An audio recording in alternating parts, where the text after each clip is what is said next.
Olá! Ética e alteridade têm sido um dos temas mais recorrentes nas pesquisas sobre o filósofo Emmanuel Levinas.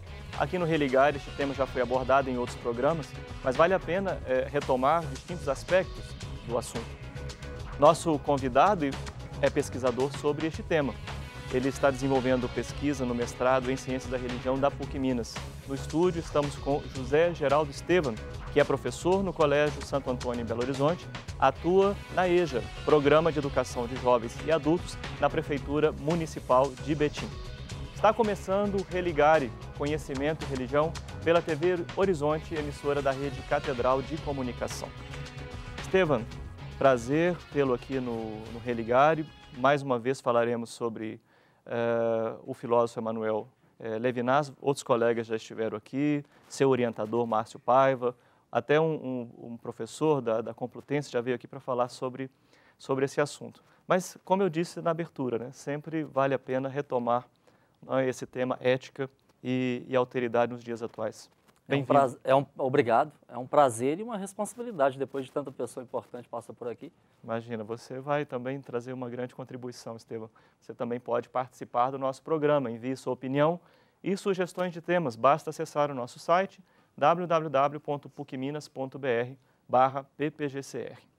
Bem, Estevam, seu trabalho especificamente é sobre assimetria ética e alteridade. Então eu gostaria que você primeiro falasse sobre esse seu projeto, né? Por que a escolha do tema e que pudesse também esclarecer para os nossos telespectadores que consiste a expressão assimetria ética e também esse outro tema, ética e alteridade.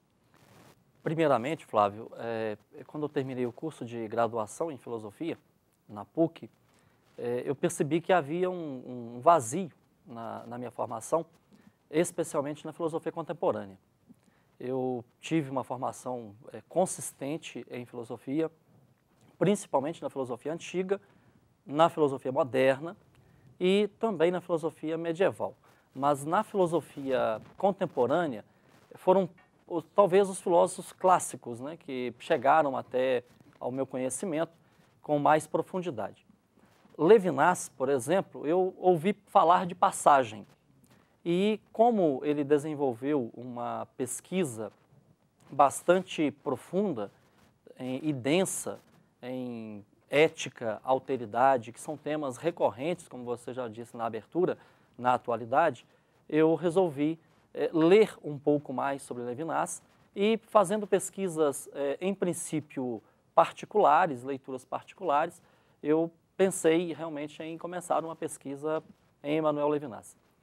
Depois, quando foi aberto o programa de mestrado em Ciências da Religião da PUC Minas, eu tive acesso a uma das obras principais do Levinas, a última, inclusive, grande obra publicada do Levinas, que é De Deus que Vem a Ideia. E, ao ler o capítulo que foi exigido para a avaliação, Né? para a seleção, eu acabei me interessando ainda mais por Levinas e, a partir daí, elaborei o projeto que hoje está em curso. Sim. Esse tema, assimetria, ética e alteridade. O que quer dizer esta expressão? Talvez seja bom esclarecer, talvez outro entrevistado seu já tenha até esclarecido isso, mas é bom repetir, que em Levinas há uma tendência de se colocar a alteridade como sendo o primeiro plano na sua pesquisa, na sua obra. Só que a alteridade não é necessariamente o primeiro plano, e sim a ética. E uma ética, não a ética tematizada, conceituada, que foi feita ao longo da história da filosofia ocidental, mas sim uma ética voltada para a relação. E uma relação em que o eu sempre se coloca à disposição do outro, ao contrário do que historicamente foi feito no Ocidente. Então, a assimetria é exatamente essa disposição do eu em se colocar para serviço do outro, sem se colocar como superior, como aquele que sabe, como aquele que pode, e sim como aquele que está a serviço. Então, assimetria ética e alteridade são dois termos que estão aí em relação. Exatamente. Há uma... na verdade, até quase sinônimo, são sinônimos. Esse e não separa. Isso, ao contrário. Exatamente. Pois bem. Bom, o seu autor, né, Levinas, fala da saída de uma ontologia fechada, né, para uma ética aberta, para a alteridade. Nós estamos repetindo o tema, não é? Isso. Mas quando falamos em ontologia fechada, né, para um público que talvez não tenha acesso aos textos filosóficos ou não tenha ainda acesso aos textos de Levinas, como é que você poderia ajudar esse telespectador, esse leitor, né, que se interessa pelo tema, a compreender a expressão de uma ontologia fechada para uma ética aberta para a alteridade? Como eu já disse anteriormente, a ética foi encarada, foi tematizada na história ocidental. Então, sempre se colocou, antes da relação, antes da ética em si, se colocou o ser, se colocou a ontologia que você está perguntando. E isso ocorre desde o surgimento da filosofia na Grécia Antiga, quando Parmênides vai lançar uma discussão sobre a questão do ser e vai colocar o ser é, o não ser não é. Quando ele faz isso, ele acaba fechando o conhecimento dentro de um ser, dentro de uma ontologia, e esse não ser e esse ser acaba por englobar, por abarcar toda a realidade e acaba incluindo a própria ética, a própria relação humana, a própria relação do eu com o outro, o que acaba fazendo com que na história do Ocidente nós tenhamos uma cultura em que o eu acaba prevalecendo sempre, em detrimento do outro. Até Levinas chegar a este pensamento, ele tem uma série de vivências, não é? Uma delas o Holocausto, Sim. mas também uma série de leituras. Não é? O pensar essa violência da razão no Ocidente, como você tematizou agora a partir da temática da ontologia, essa soberania do eu que você falava no início da sua exposição, suas leituras sobre a fenomenologia de Husserl ou o pensamento de Heidegger. Como que você compreende, não é, todos esses elementos na composição do pensamento de Levinas sobre a ética? Antes do Holocausto, Levinas, ainda jovem, ele viveu ou vivenciou ao lado da família de origem judaica, né, de origem judia, aliás. Ele viveu ao lado da família, já no período da Primeira Guerra Mundial, ele teve que se exilar junto com a família. E isso já fez com que ele tivesse uma primeira experiência negativa, por assim dizer, de um ser que impõe uma verdade, que impõe determinados absolutismos, e ele vivenciou desde o início, já na Primeira Guerra, que vai fazer com que, na medida em que ele vai entrando na leitura filosófica, ele vai adquirindo um pensamento e uma condição de começar a criticar aquela própria experiência que ele vivenciou negativa durante a Primeira Guerra Mundial. Quando ele chegou à França, vindo da Lituânia, ele ele teve contato direto com Husserl e com Heidegger, que foram, por assim dizer, os primeiros mestres de Levinas. E o Husserl já trabalhava com a fenomenologia muito na linha da intenção, da intencionalidade. E isso, para o Levinas, mantém uma ótica ocidental presa ao ser, porque ainda está muito preso na intenção do ser, da ontologia. E com Heidegger, ele vai dizer que ele reconhece o pensamento de Heidegger, o avanço que foi dado na filosofia de Heidegger e também de Husserl, mas ele vai perceber que em Heidegger ainda se permanece muito preso ao ser, inclusive um ser que é voltado para a morte, e esse ser voltado para a morte acaba sendo fechado como foi feito durante toda a história da filosofia. Continua um absolutismo, um dogmatismo que para Levinas mantém o outro, por assim dizer, escravo, refém do eu. E para Levinas tem que acontecer o contrário. O eu é que deve ser refém do outro. Sim. Quando você fala da história da filosofia, né, comumente nós temos aí uma crítica filosófica que vai de Platão a Descartes, no pensamento de Levinas. Mas pelo que você acaba de expor, não é, até os seus mestres, não é, essa crítica parece atingir, né, até seus mestres. Né? Já na primeira obra do Levinas, De l'Évasion, a evasão, ele faz a proposta da evasão do ser, a saída do ser em direção ao outro, em direção à ética, em direção à relação. Vamos deixar para aprofundar essa questão no segundo bloco. Nós vamos Sim. precisar fazer um breve intervalo. Estamos no Religare de hoje falando sobre a simetria ética. Um breve intervalo, voltaremos em seguida. Até já. Ok, terminando, você...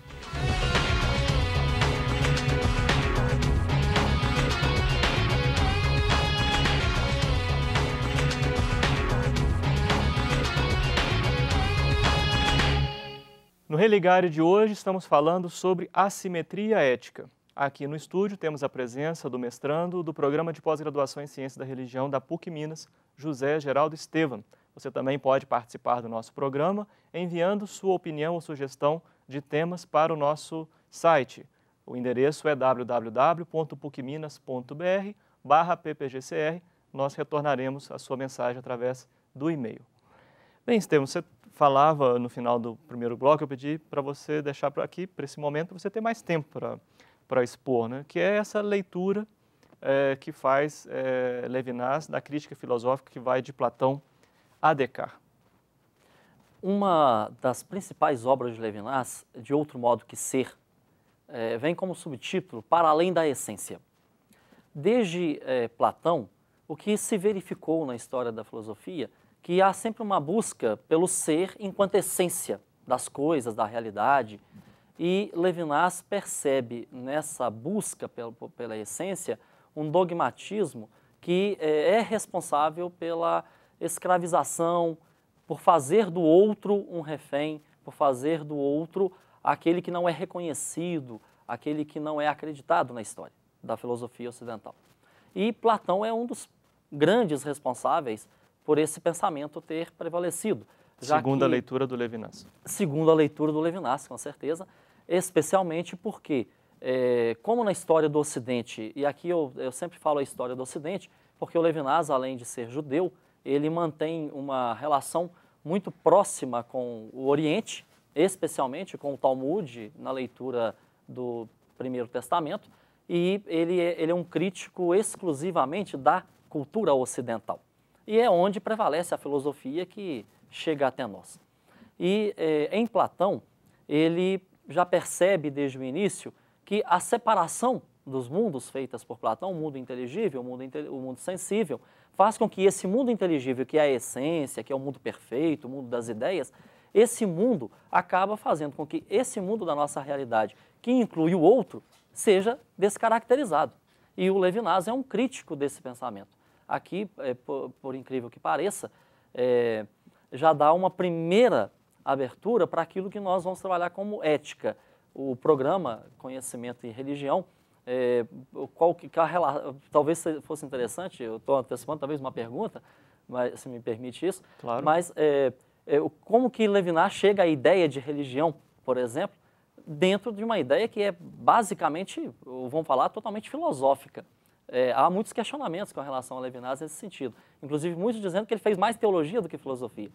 E exatamente essa saída dessa essência que começa em Platão, que chega à subjetividade proposta por Descartes, que mantém um eu, por assim dizer, centralizado em si, no eu penso, muito voltado para a questão do conhecimento na essência, o Levinas vai descobrir que a saída desse ser, a saída desse eu, leva o ser humano em direção à ética, uma ética que vai estar aberta à relação com o outro, e nessa relação com o outro é que se estabelece aquilo que Levinas vai dizer o que é a religião. A religião para Levinas é ética, ou seja, se não houver um relacionamento em que o eu está a serviço do outro, não há religião. Sei.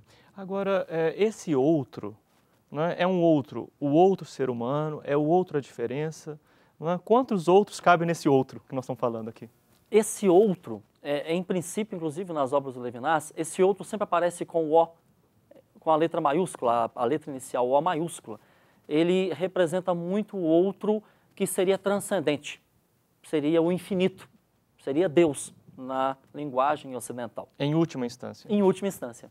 É aquilo que nós estabelecemos nas representações que nós temos de Deus no Ocidente. E aos poucos ele vai amadurecendo a sua escrita e o seu estudo, a sua pesquisa, e ele começa a separar. Esse outro com a letra O inicial maiúsculo vai ficar somente para Deus, ele vai sempre se referir a Deus, ao transcendente, ao infinito, e o outro, sempre que aparecer com a letra O inicial minúscula, vai ser referida ao outro pessoa, a pessoa com quem a gente se relaciona no face a face, no rosto, ao olhar no rosto. Aí vai se restringir a esse outro pessoa. Sim. Agora, perguntei sobre esse outro, né? O erro fatal dessa ontologia que você tem explicado aqui ao longo da nossa conversa, né? O erro fatal é a redução do outro ao eu? A coisa fundamentalmente está aí? No pensamento de Levinas podemos dizer que sim, porque especialmente depois da modernidade, vamos dizer, especialmente depois do pensamento de Descartes, em que o eu penso assume não apenas um poder, mas também um saber, e esse saber vira poder e vice-versa. O próprio Pascal já trabalhava com essa ideia, saber é poder, e nós vamos a caminhar em direção à contemporaneidade até chegar à ideia de sujeito transcendental que está em Kant, toda a ideia de espírito absoluto que está em Hegel, e todos os pensamentos dos grandes filósofos, desde Platão, mas aí especialmente a partir de Descartes, eles caminham na direção de apontar um eu como sendo o centro de tudo. E se nós formos atualizar, por assim dizer, o pensamento da filosofia dentro dessa ótica de Levinas, e o Levinas é um filósofo contemporâneo, morreu muito recentemente, nós vamos encontrar que, especialmente quando se estabelece o capitalismo, por exemplo, e toda a ideia neoliberal de pensamento, de ideia de consumo, o que prevalece é sempre o eu. E um eu centralizado, um eu que a gente fala assim, vamos colocar um pleonasmo, um eu egoísta, egológico, em que o outro jamais é reconhecido, em que as diferenças, aí eu volto à questão do outro, na sua pergunta anterior, o outro, ele não é reconhecido enquanto outro, em si, enquanto um alter ego. Um dos estudiosos de Levinas vai apontar isso, o René Bux, num dos livros dele, a Bíblia e a Ética, sobre Levinas, ele vai falar sobre isso e vai dizer, nós temos uma cultura em que o outro é reconhecido enquanto alter ego, ou seja, enquanto um outro eu, e não enquanto outro como ele realmente é. Aqui é uma dúvida pessoal. Eu ainda não chego, já conversei com tantos estudiosos de Levinas, mas não sou ainda um leitor da obra de Levinas. Eu pergunto a título de curiosidade, para você me ensinar, né? Houve alguma relação de Levinas com os filósofos que tematizam a filosofia da diferença? Houve. Especialmente, se eu estou entendendo bem a sua pergunta, especialmente com relação a Martin Buber, que vai trabalhar a questão do diálogo, da diferença, e, entre outros. Mas aí entra talvez aquilo que vai gerar em Levinas a ideia da assimetria. A gente volta na questão da assimetria, que é a assimetria ou aquilo que Levinas vai chamar de desinteressamento, que é a ideia em que há um desligamento, um desinteresse do eu em relação a si mesmo, quando o eu consegue se libertar do si mesmo em direção ao outro. E aí, apesar de reconhecer todo o avanço que foi feito naquilo que Levinas chama de filosofia do diálogo, quando vai pensar essa questão da diferença, da relação, por exemplo, em Buber, eu-tu, Levinas vai dizer que aí ainda prevalece o eu. A relação ainda é eu-tu. E em Levinas a relação deve ser outro eu. O eu sempre vem em segundo plano. E na relação eu-tu, na diferença, ainda prevalece uma ideia de o eu em primeiro lugar. Eu perguntava sobre os franceses, né? Esses franceses contemporâneos, Deleuze, Guattari, por exemplo. Eu poderia te dizer que o Levinas mantém um contato muito próximo, tanto sendo criticado quanto fazendo comentários sobre, especialmente com Derrida, mas na atualidade. com Sim. outros filósofos. Nas obras que eu li do Levinas e nas obras que eu li de introdução a Levinas, eu ainda não encontrei nada que voltasse para esses filósofos Sim. que você citou, não. Bom, um dos temas importantes aí desse trabalho todo é o tema responsabilidade, né? Como é que essa temática, né, aparece no pensamento ético de Levinas? Eu acabei de citar agora há pouco a questão do desinteressamento. E essa ideia do desinteresse é algo assim, vamos dizer que um desafio na cultura ocidental. E se a gente for pensar na nossa cultura, que faz parte da cultura ocidental, que é como eu abrir mão dos meus interesses para o interesse dos outros, ou do outro, né, na linguagem levinasiana. E isso é realmente um desafio. E nós sabemos que o ser humano, em geral, é claro que eu estou generalizando, existem honrosas exceções na história da humanidade, mas em geral o ser humano trabalha muito voltado para os interesses pessoais. Primeiramente, eu tenho que atender às minhas necessidades, os meus interesses de sobrevivência, de reconhecimento, de prestígio.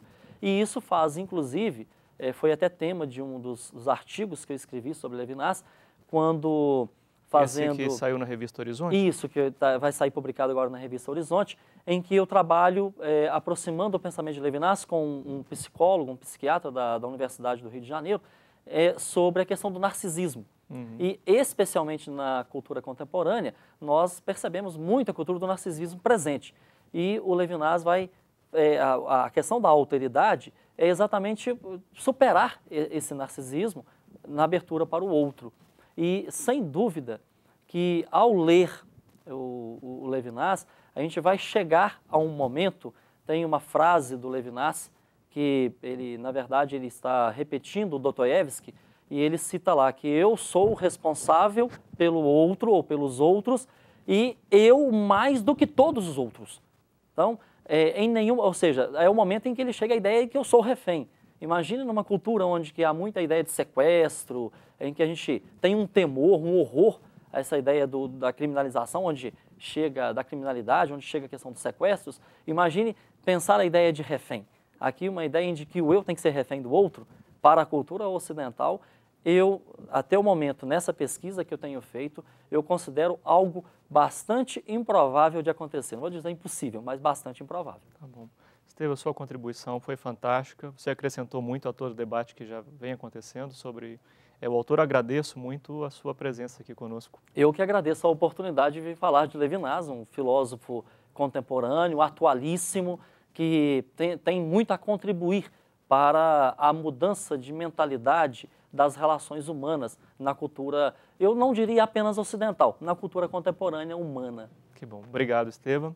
Bom, estamos chegando ao fim de mais um programa. Hoje conversamos com o mestrando do Programa de Ciências da Religião da PUC Minas, o José Geraldo Estevam. Nós conversamos sobre assimetria ética. Estão abertas as inscrições para o novo curso de especialização em Ciências da Religião, oferecido agora também pelo PREPES. O curso será no período de férias, em 3 módulos, julho de 2009, janeiro e julho de 2010. Participe, informe-se, acesse o nosso site www.pucminas.br/ppgcr. Nos encontramos na próxima semana. Um abraço muito cordial. Até o próximo Religare, Conhecimento e Religião.